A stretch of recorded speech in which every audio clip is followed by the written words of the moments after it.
Assalamualaikum warahmatullahi wabarakatuh. Salam sejahtera, Om Swastiastu, Namo Buddhaya, salam kebajikan. Nama saya Anissa Amalia Putri dengan NIM 2109102010199 dari Prodi Ilmu Administrasi Negara, Fakultas Ilmu Sosial dan Ilmu Politik. Saya akan menjelaskan tentang artikel yang telah saya buat dengan judul Pro dan Kontra Program Kartu Prakerja terhadap pekerja yang di PHK. Pertama, saya akan menjelaskan tentang abstrak dari artikel saya. Pengadaan program Kartu Prakerja di Indonesia memang menuai banyak pro dan kontra sejak diresmikannya program ini oleh Presiden Joko Widodo. Pemberian Kartu Prakerja ini menuai pro dan kontra karena memang dianggap tidak efektif, karena dirasa tidak bisa memenuhi kebutuhan masyarakat di era pandemi COVID-19, yang dimana jumlah pekerja yang di PHK meningkat dengan drastis dibandingkan saat sebelum pandemi. Hal itu tentu membuat jumlah pengangguran di Indonesia ikut meningkat.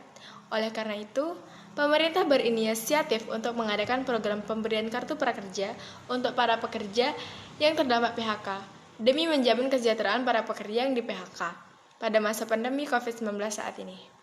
Kartu prakerja merupakan salah satu dari program pemerintah yang bertujuan untuk mendukung perkembangan perekonomian di negara Indonesia. Kartu prakerja ini merupakan kartu yang dikeluarkan oleh pemerintah dalam rangka program pelatihan dan pembinaan warga negara Indonesia yang belum memiliki keterampilan. Kartu tersebut dipromosikan oleh Joko Widodo pada saat kampanye pemilu presiden tahun 2019 bersama dengan KIP Kuliah dan Kartu Sembako Murah. Program Kartu Prakerja ini dirancang untuk memberikan pelatihan kepada para pekerja yang meliputi pembekalan kompetensi kerja, peningkatan kompetensi kerja, atau alih kompetensi kerja yang diselenggarakan secara daring, dan juga memberikan insentif kepada peserta Kartu Prakerja yang telah menyelesaikan program pelatihan. Insentif dalam hal ini diberikan guna meringankan biaya mencari kerja dan untuk evaluasi efektivitas program Kartu Prakerja. Pemberian program Kartu Prakerja ini telah menuai banyak pro dan kontra di masyarakat. Banyak masyarakat yang beranggapan bahwa program ini tidak efektif karena tidak bisa memenuhi kebutuhan masyarakat di era pandemi COVID-19. Bahwa dengan meningkatnya pengangguran yang mengakibatkan banyak pemenuhan hak seseorang yang tidak dapat dipenuhi hanya dengan diterbitkannya Kartu Prakerja. Negara seharusnya harus bisa bertindak dengan cepat dan tepat untuk tetap menjamin kesejahteraan dari setiap korban PHK. Di mana hal ini sejalan dengan pasal 27 ayat 2 Undang-Undang Dasar Negara Republik Indonesia 1945 yang menyatakan bahwa tiap warga negara berhak atas pekerjaan dan penghidupan yang layak bagi kemanusiaan. Program ini tidak hanya memberikan manfaat bagi masyarakat yang sedang mencari kerja ataupun masyarakat yang terkena PHK, akan tetapi juga memberikan manfaat untuk pemerintah dan negara, di mana dengan adanya program ini bisa mengurangi tingkat pengangguran di Indonesia dan juga bisa memenuhi kebutuhan sumber daya manusia yang selama ini belum terpenuhi karena kurangnya sumber daya manusia yang berkualitas di negara kita. Setidaknya dengan adanya program ini, sumber daya manusia di negara ini bisa terlatih skill bekerja dan menjadi pekerja yang lebih profesional dari sebelumnya. Tujuan dibuatnya artikel ini adalah untuk mengetahui apa sebenarnya yang membuat masyarakat pro terhadap program Kartu Prakerja, untuk mengetahui apa yang membuat masyarakat kontra terhadap program Kartu Prakerja, untuk mengetahui apa saja upaya yang telah dilakukan pemerintah supaya program Kartu Prakerja ini berjalan sesuai tujuan dibentuknya, untuk mengetahui apakah sejauh ini program Kartu Prakerja memberikan keuntungan bagi para pekerja yang di PHK, dan manfaat adanya artikel ini adalah pembaca bisa mengetahui lebih lanjut mengenai tujuan diadakannya program prakerja ini dan juga mengetahui lebih lanjut mengenai pro dan kontra yang ada di masyarakat mengenai program prakerja ini. Kartu Prakerja. Program Kartu Prakerja adalah program pengembangan kompetensi kerja dan kewirausahaan. Program ini berupa bantuan biaya yang ditujukan untuk pencari kerja, pekerja yang di PHK, atau pekerja yang membutuhkan peningkatan kompetensi. Pelaku usaha mikro dan kecil juga termasuk dalam daftar penerima bantuan biaya. Selain itu, program Kartu Prakerja merupakan program yang ramah difabel. Difabel dianjurkan untuk mendaftar dan mengikuti program Kartu Prakerja. Program Kartu Prakerja bertujuan untuk mengembangkan kompetensi angkatan kerja, meningkatkan produktivitas dan daya saing angkatan kerja, serta mengembangkan kewirausahaan. Kartu Prakerja bukan hanya diperuntukkan untuk mereka yang sedang mencari pekerjaan, akan tetapi juga diperuntukkan untuk buruh, karyawan, dan pegawai. Singkatnya, semua warga negara di Indonesia yang sudah berusia 18 tahun ke atas dan tidak sedang sekolah atau kuliah dibolehkan untuk mendaftar kartu prakerja. Namun, prioritas dari program ini diberikan kepada para pencari kerja usia muda. Syarat untuk mendaftar prakerja, yang pertama, WNI berusia 18 tahun ke atas, yang kedua, tidak sedang menempuh pendidikan formal, yang ketiga, sedang mencari kerja, pekerja atau buruh yang terkena PHK, atau pekerja atau buruh yang membutuhkan peningkatan kompetensi kerja.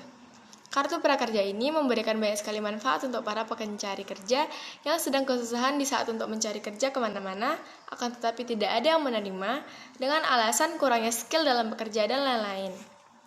Yang selanjutnya adalah alasan mengapa masyarakat pro terhadap program kartu prakerja ini. Dukungan masyarakat terhadap program ini adalah karena masyarakat sangat berharap program ini dapat membantu para pekerja yang terkena PHK di masa pandemi COVID-19 ini, di mana dari data yang kita lihat, jumlah pekerja yang di PHK selama pandemi, kita bisa melihat bahwa jumlah pekerja yang di PHK terus meningkat. Dan pasti otomatis akan membuat jumlah pengangguran di negara Indonesia ini juga akan meningkat. Sedangkan untuk mendapat pekerjaan di Indonesia sendiri pasti sangat-sangatlah susah dengan keadaan lapangan kerja yang kurang, dan juga bisa kita lihat dari sumber daya manusia di Indonesia yang kurang cakep sehingga beberapa perusahaan memilih untuk menolak lamaran kerja dari para pencari kerja. Oleh karena itu, ketika pemerintah mengeluarkan kebijakan seperti program kartu prakerja ini, banyak masyarakat yang sangat mendukung program ini agar berjalan dengan lancar dan semestinya, dan tidak ada kendala karena dilihat dari program ini, biaya yang diberikan oleh negara sangatlah besar untuk program kartu prakerja ini. Ditakutkan oleh masyarakat nantinya akan ada kendala dalam dana yang dilakukan oleh para pejabat negara. Kemudian, alasan kontra masyarakat terhadap program kartu prakerja. Di balik dukungan dari masyarakat dengan adanya program kartu prakerja ini, ada juga masyarakat yang tidak setuju atau kontra terhadap kebijakan pemerintah ini. Beberapa alasan masyarakat kontra terhadap program kartu prakerja ini adalah masyarakat khawatir akan adanya ketidakbertanggungjawaban dari oknum yang berwenang terhadap program ini. Dikhawatirkan akan adanya korupsi terhadap dana yang digunakan untuk program ini. Dilihat dari besarnya anggaran dana yang digunakan untuk program ini tidak main-main jumlahnya. Dikhawatirkan juga program ini nantinya tidak berjalan dengan lancar dan sesuai tujuan awal. Masyarakat khawatir nanti program ini salah sasaran, dalam artian salah sasaran program yang seharusnya malah tidak dapat menggunakan program ini, dan orang-orang yang seharusnya tidak boleh menggunakan program ini yang mendapatkan keuntungan. Upaya pemerintah dalam menjalankan program kartu prakerja ini adalah pemerintah sudah menjalankan program ini sejak tahun 2020 dan program ini bisa dikatakan berjalan dengan baik. Oleh karena itu, pemerintah akan melanjutkan program kartu prakerja ini di tahun 2021. Langkah ini dilakukan tidak lain adalah sebagai upaya pemerintah untuk mengembangkan sumber daya manusia, juga menjalankan program perlindungan sosial untuk mengantisipasi dampak dari pandemi COVID-19. Terhitung dari jumlah pendaftar pada saat itu yang berjumlah mencapai 43 juta orang, hanya 5,9 juta peserta yang lolos pendaftaran. Dilihat dari jumlah peserta yang lolos, sudah terlihat bahwa kekhawatiran masyarakat akan ketidakbertanggungjawaban oknum berwenang tidak terjadi karena adanya pengawasan yang ketat selama program ini berlangsung. Juga arahan dari pemerintah yang dapat mensukseskan program ini sehingga berjalan dengan semestinya. Selanjutnya, keuntungan yang diterima pekerja selama program prakerja. Jika terdapat pertanyaan, apakah sejauh ini para pekerja yang mengikuti program kartu prakerja mendapat keuntungan? Jawabnya tentu saja iya. Para peserta diberikan bantuan uang sebesar Rp3.550.000 untuk keperluan biaya pelatihan dan insentif atau uang saku. Selain itu, peserta juga diberikan kursus atau pelatihan kerja untuk meningkatkan keterampilan para pencari kerja tanpa perlu membayar atau gratis. Kesimpulan yang dapat kita ambil dari artikel ini adalah, walaupun menuai banyak pro dan kontra dari masyarakat, program Kartu Prakerja ini sejauh ini berjalan dengan baik dan semestinya. Program Kartu Prakerja ini juga dapat memberikan manfaat bagi para pencari kerja dan para pekerja yang terkena PHK pada masa pandemi COVID-19 ini. Selain mendapatkan uang saku untuk keperluan pelatihan, para peserta dari program ini juga mendapatkan kursus dan pelatihan yang berguna untuk skill mereka dalam bekerja, sehingga akan memudahkan mereka mendapatkan pekerjaan yang mereka inginkan dan juga membantu pemerintah untuk mengurangi tingkat pengangguran di Indonesia. Baiklah, sekian penjelasan saya mengenai artikel saya yang berjudul Pro dan Kontra Program Kartu Prakerja terhadap pekerja yang di PHK. Saya harap artikel dan penjelasan saya ini bermanfaat bagi banyak orang. Terima kasih. Wassalamualaikum warahmatullahi wabarakatuh.